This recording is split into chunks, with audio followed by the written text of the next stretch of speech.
Hello and welcome back. Today I'm going to be turning this table into a miniature alpine landscape. This table has undergone quite a few transformations since we made it. Initially it was supposed to be somewhere that we could sit and eat our dinner overlooking the pond, but we realised quite quickly that even with a parasol this is such a hot spot, it was quite uncomfortable. Then during the winter it became a giant bird feeding table, and that was very entertaining during those months, and we do intend, once this is complete, to keep a couple of these feeders here. Rockeries are no longer a relic from the 70s. They're having a real resurgence in the past few years, and for really good reasons. They're low maintenance because they need very little water. The ground will be mostly covered in gravel or rocks, so there's not very much weeding required. And also, most of them are pretty evergreen, so it will look pretty much all year round. Alpine plants, being from mountainous areas, tend to cope very well with the cold conditions and also being baked by the sun. But what they don't like is their roots sitting in water. So raising them up on this table, where it's got lots of drainage, should make them do really well. So now let's get on with the fun bit, the assembly. I feel like I'm making some kind of bizarre recipe here because I'm surrounded by all these ingredients. We've got some poor quality topsoil that we've dug from our field just behind us, some sand, some decorative stone, some rocks, and of course the plants. The first thing I'm going to do is lay this cardboard out across the surface of this table. There are lots of gaps between the wood, and our soil is quite fine and loose, and when I've added the sand to it, it's going to be even more so. This is important because I need it for the drainage, but also I can't have it falling through all these gaps. You may have noticed that there are pots set into the base of this table. They're there because that was where we were going to put plants when we had it as a dining table, but I'm not going to get rid of them. I'm just going to use them to contain the plants that I'm going to be putting in today anyway. In preparation for this project, Brendan has already added some timber to the sides in order to contain the soil.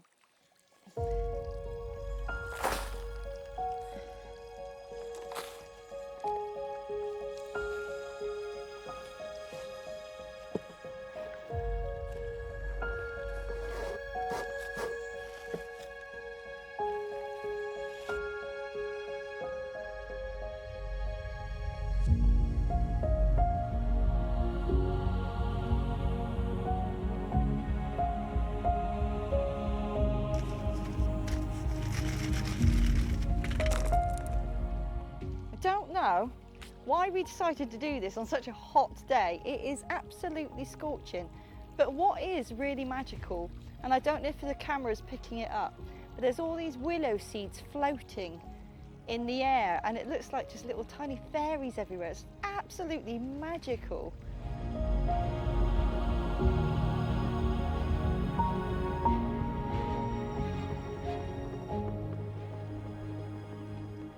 Brendan's always going on at me about killing two birds with one stone. So he doesn't like to do something unless it has another purpose. So where we're getting the soil from the alpine table is also going to double up as where our pigs are going to go, and this will eventually become their wallow. And hopefully this is something that we're hoping to get later this year.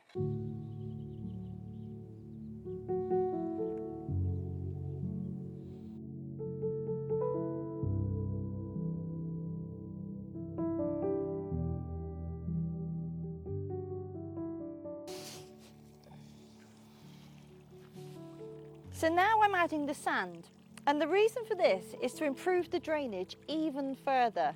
As I said before, these plants do not like their roots sitting in a wet puddle.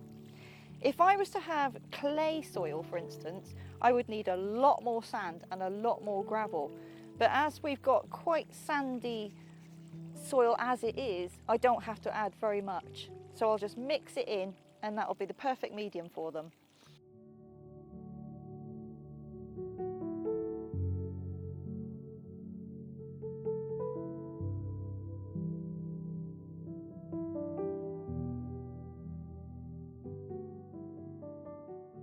So now that all the sand and soil has been mixed together, it's time for me to position the rocks and the plants where I want them.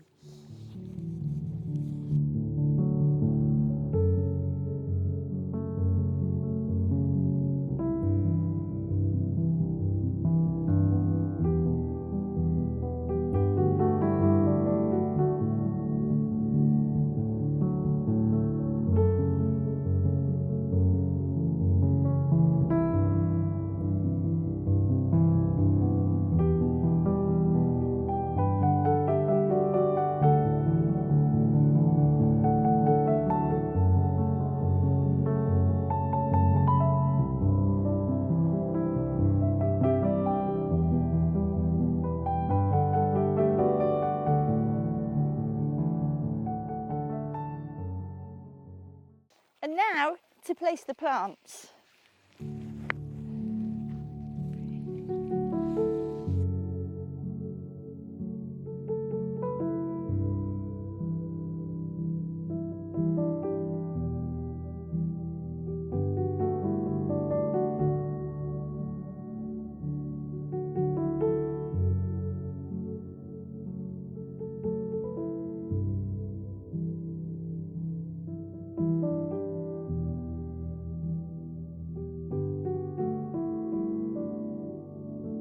So the first one I'm going to pop in is this little sedum called Cape Bianco, this one.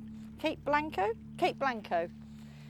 And these are a nice little evergreen spreader, and they have pretty yellow flowers as well.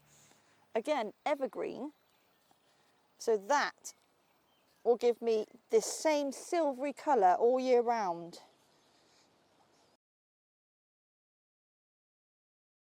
Next to go in is this little dwarf conifer. I've had this hanging around for a little while actually, and I've been wondering what I wanted to do with it. So doing this is a great opportunity to have some use for it.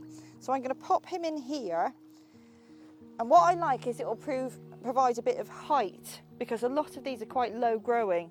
So a little bit of height and a little bit of greenness all year round.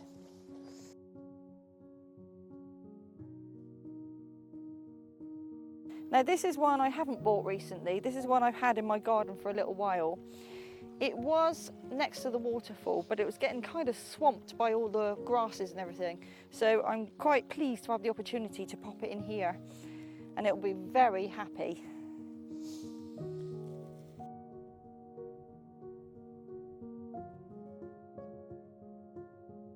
This is the other succulent that I had by the pond, and it is a beautiful ruby red colour and a lovely rosette.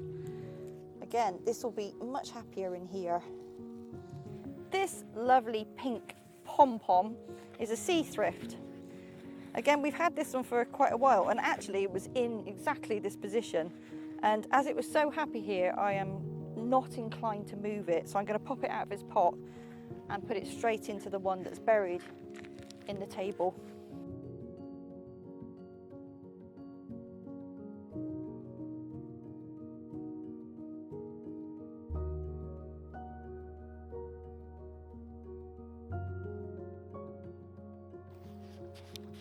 For now, for this one is a erodium, or more commonly known as a miniature geranium or an alpine geranium. A lot of the plants in here, if you go to your local garden centre, will be called alpine something or other, so that shows you that it can live quite happily in an alpine garden like this one. And this one has a very pretty little pink flower, and that will continue producing those for weeks, if not another couple of months. This lovely one is a saxifrage. It's evergreen, it's a spreader, and it's smothered in these beautiful white flowers, certainly from late spring into summer.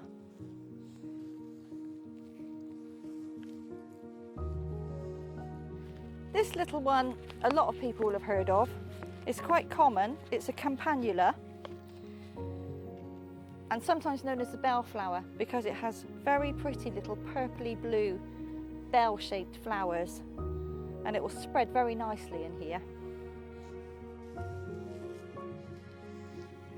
Another little sea thrift, same as the pink one we had before, but just the white version.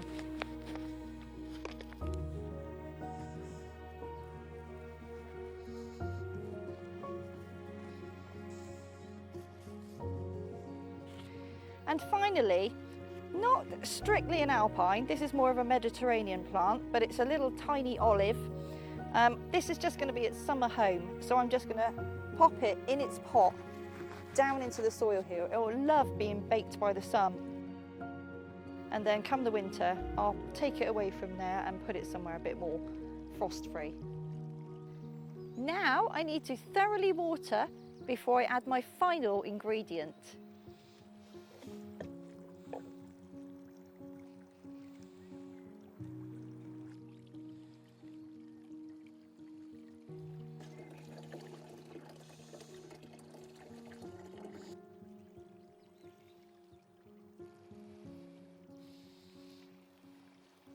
So now I'm going to add the decorative stone. This will reduce evaporation, keep down any weeding, and also loosely represents the mountainside that these plants came from.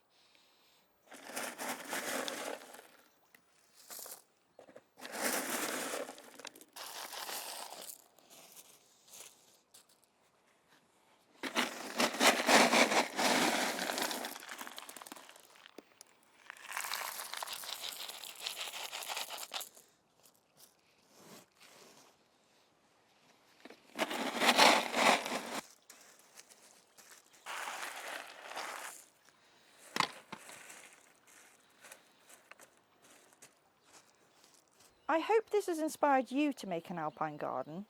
It doesn't need to be as big as this one, and it also doesn't need to be as small. You could make one in an old sink, or you could build a full-size rockery. What I do know is that this one will provide me with years of miniature beauty. I really hope you enjoyed watching this. Thank you so much for watching, and we'll see you next time.